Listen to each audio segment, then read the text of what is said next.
Hoy en Historias Magnas les traemos algo bien fresquito. Bienvenidos a todos a una nueva serie.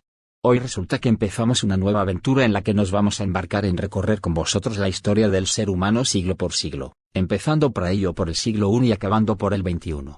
Y si nos quedan fuerzas, pues tocará ir hacia atrás. El siglo I marcó un punto de ruptura enorme. Este fue el siglo que hizo que los siglos anteriores fueran llamados A, C, y los posteriores 600. Indicador ordinal masculino. Y no, esto no tiene nada que ver con las pilas. Resulta que a pesar de que no hay pruebas de ello, esta es la fecha en la que el cristianismo tomó como el supuesto nacimiento de Jesús, algo que muchos años después dio lugar al calendario gregoriano, que es el que usamos en el mundo occidental. Eso, sí, aunque este calendario es el que se usa en la mayor parte del mundo, hay otros tipos de calendarios, aunque muchos solo se usan para festividades religiosas o para marcar las estaciones. Un ejemplo de estos son el islámico, el chino, el hindú o el hebreo.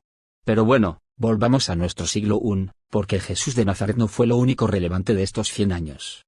En este siglo podríamos decir que el mundo estaba dominado por tres imperios relevantes en Asia, el imperio chino y el imperio de los partos, y en Europa, como no, los romanos.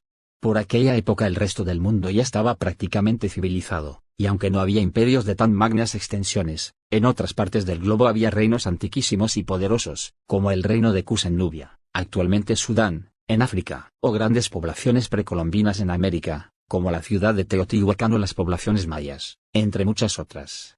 Eso sí, es en China y en el Imperio Romano donde se iban a recopilar más datos e información sobre todo lo que iba a ocurrir por nuestro planeta. Y es que en China dominaba la longevísima dinastía Han, la segunda dinastía imperial, que duró 400 años y cuyo período fue considerado como una edad dorada en su historia. El reinado de esta dinastía estuvo acompañado por la exportación de su cultura, su religión y su pensamiento, en el cual el gran Confucio fue una piedra fundamental. En esta China imperial, a principios de siglo se llevó a cabo una tarea de dificultad extrema para la época. Y se realizó un enorme censo en el que se calculó que en total existían cerca de 60 millones de habitantes en toda China, 1 millón en Vietnam. Poquita cosa, ¿no? Toda una hazaña para los tiempos que corrían. Eso sí, la dinastía Han todavía iba a tener que vivir una pequeña crisis, ya que Guan'an, un rey consorte, usurpó el trono durante 14 años, hasta que la dinastía fue restaurada por el emperador Liu Xiu. Es en estos tiempos también en los que la figura de un conocido príncipe gordito y sabio llega a la religión asiática. Correcto, el budismo se empieza a extender en China. Mientras tanto, los monjes budistas de Sri Lanka comenzaron a escribir sus pensamientos y lecciones, creando el canon de Pali. Por otro lado, la población japonesa también comienza a extenderse en las llanuras de Kanto, donde en el futuro se ubicará la ciudad de Tokio. Esta población japonesa también se vería enormemente influida por la cultura china, cuya prosperidad era irrefrenable, hasta el punto que los partos, que era el imperio que se encontraba en las regiones de Oriente Próximo entre los romanos y los chinos, tenían miedo de perder su estatus relevante en la ruta de seda si los chinos establecían contacto directo con los romanos. Recordemos que unos 300 años atrás de todo lo que os estamos contando, estas áreas fueron dominadas por dinastías que se forjaron en los tiempos de Alejandro Magno, y que la cultura griega o helénica se había extendido por muchísimas regiones, entre ellas desde Oriente Medio hasta el norte de India. Estos territorios de Asia Central eran conocidos como Bactria, y a ellos también llegaron unas tribus nómadas que fueron expulsadas del Imperio Chino por la dinastía en los Kusan. Estos formaron el Imperio Kusan, un imperio multicultural que adoptó elementos tanto del helenismo como de la cultura india o incluso de China.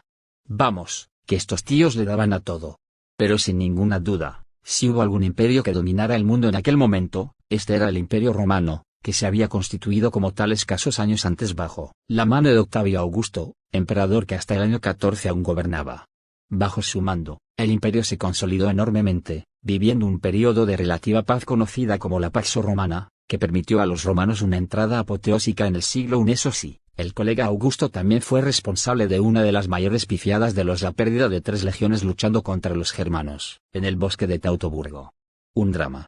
En tiempos de Octavio, el imperio aumentó muchísimo sus fronteras, dominando la totalidad de la península ibérica tras las guerras cántabras, extendiendo el territorio de Europa central hacia Germania y Dalmacia, y conquistando las regiones de Cirenaica, en la actual Libia, además de Egipto.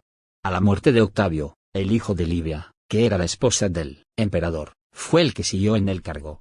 Bueno, pues este tipo al que le tocó ser el segundo emperador del imperio se llamaba Tiberio, y de él se cuenta que fue un genio militar con un carácter un pelín particular, incluso descrito por algunas fuentes como tiránico.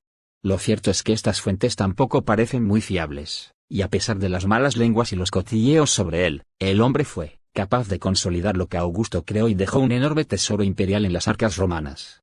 Además, con Tiberio, el imperio extendió sus fronteras a la Capadocia y a la región de Pannonia, situada en lo que hoy es Hungría y Croacia.